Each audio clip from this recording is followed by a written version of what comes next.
क्योंकि मोदी जी डरते हैं कि सवाल मुझसे ऐसे ऐसे पूछे जा सकते हैं कि मेरे पास जवाब ही नहीं है।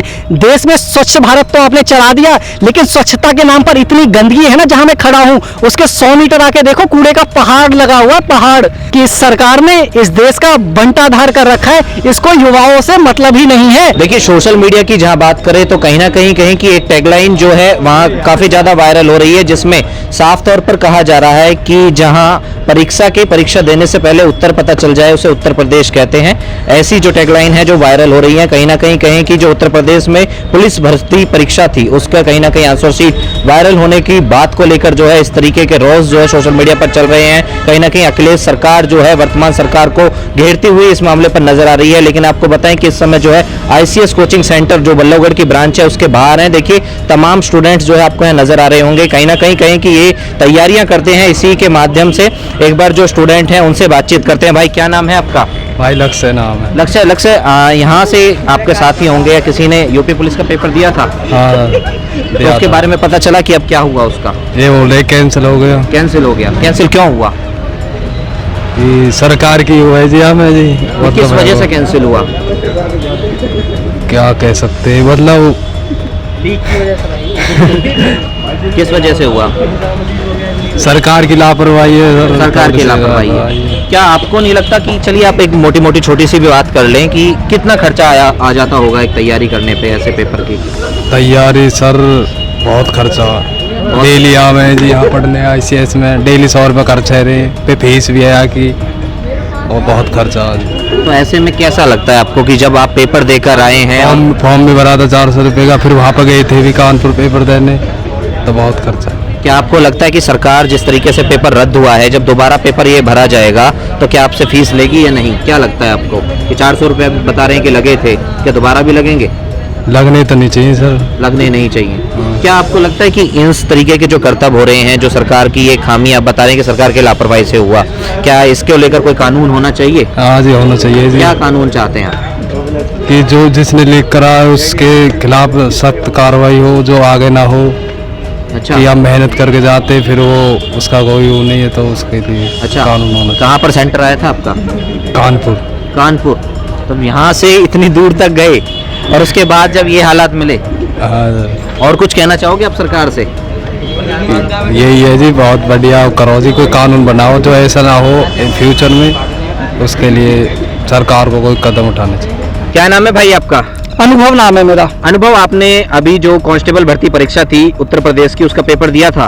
पेपर तो दिया था, लेकिन कभी मेरे को दिख गया ना जिसने पेपर लीक किया, यहाँ ईंट पड़ा हुआ, ईंट उठा के मारूंगा उसे। अच्छा, क्यों मारोगे? मेरा टोटल बजट 5,000 रुपए थे मेरे जेब में, आने जाने में, फॉर्म भरने में लगे 400 रुपए, आने जाने में मेरे 5,000 पूरे खर्च हो गए। और ये सरकार कहती है कि पेपर लीक हो गया, अब इस पेपर की कोई वैलिडिटी नहीं रहेगी। ये कर क्या रहे हो तुम इस सरकार में? नहीं, सरकार ने कहा है कि पेपर लीक हो गया? सरकार तो कह रही है पेपर लीक ही नहीं हुआ, वो सिर्फ एक मनगढ़ंत कहानी है। ये मनगढ़ंत कहानी तो आप कह रहे हो ना, जो अथॉरिटीज हैं वो तो कह रही है कि पेपर लीक हो चुका है। नंबर बताऊं कितने स्टूडेंट्स ने इस नंबर बताऊं मैं कि कितने स्टूडेंट्स ने इस एग्जाम को दिया है? तो टोटल 47 लाख स्टूडेंट्स ने एग्जाम दिया है, और सीट कितनी थी? केवल 62,000। ट्रेन की स्थिति जाकर देखना आप, इतनी गंदी स्थिति थी, पैर रखने तक की जगह नहीं थी। ऐसे भेड़ बकरियों की तरह भर भर के बस में जा रहे थे, जैसे गदर फिल्म में सीन आपने देखा होगा, वैसा हाल था। नहीं, आपको सबसे ज्यादा दुख किस चीज का है? आपकी तैयारी सबसे ज्यादा किस चीज का है? मुझे सबसे ज्यादा दुख है इस सरकार से, कि इस सरकार ने इस देश का बंटाधार कर रखा है, इसको युवाओं से मतलब ही नहीं है। ये सरकार चाहती है कि अगर युवा देश के पढ़ लिख जाएंगे तो इनको नौकरी मिलेगी, ये हमसे ही सवाल करने लगेंगे। तो इस सरकार को, बीजेपी सरकार से डायरेक्टली सवाल करना चाहता हूं। अभी हरियाणा की मैं अगर बात करूं तो बजट पेश किया है, बजट में एजुकेशन के बारे में है ही नहीं कुछ। तुम्हें बुढ़ापे के पेंशन की चिंता है, लेकिन एजुकेशन के ऊपर कोई यूनिवर्सिटी ग्रांट दे दिया हो, कोई नए स्कूल को खोलने का यूनिवर्सिटी ग्रांट दे दिया हो, या एजुकेशन के ऊपर कुछ खर्च कर दिया हो, नहीं, ये सरकार करेगी ही नहीं। अच्छा, आपको ऐसा क्यों लगता है? आप सरकार से इतना नाराज क्यों हैं? मैं किसी भी सरकार से नाराज नहीं हूं, लेकिन जो सरकार सत्ता में रहेगी, सवाल भी तो मैं उसी से करूंगा ना। मैंने वोट तुम्हें दिया है, मैंने वोट बीजेपी को दिया है, तो सवाल क्या मैं विपक्ष से करूंगा, जो कि बाकी गोदी मीडिया करती है?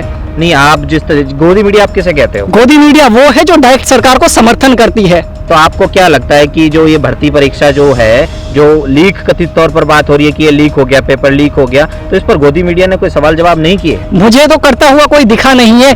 आप एक बता दो, कब आज तक कब एनडीटीवी ने डायरेक्ट मोदी को सवाल किया हो कि ये पेपर क्यों लीक हो रहा है, या फिर स्टेट गवर्नमेंट को ही सवाल किया हो कि क्यों ये पेपर इतने ज्यादा लीक हो रहे हैं? आप कह रहे हो कि मोदी को सवाल किया हो, क्या आपको ये देखा है आपने कभी कि मोदी जी ने जो है किसी चैनल में इंटरव्यू दिया हो या कोई बात हो? क्योंकि मोदी जी डरते हैं कि सवाल मुझसे ऐसे ऐसे पूछे जा सकते हैं कि मेरे पास जवाब ही नहीं है।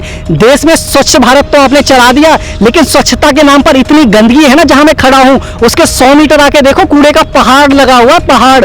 स्वच्छ भारत के नाम पर गंदगी मिलेगी आपको सिर्फ इस देश में। स्वच्छता तो कहने के लिए है।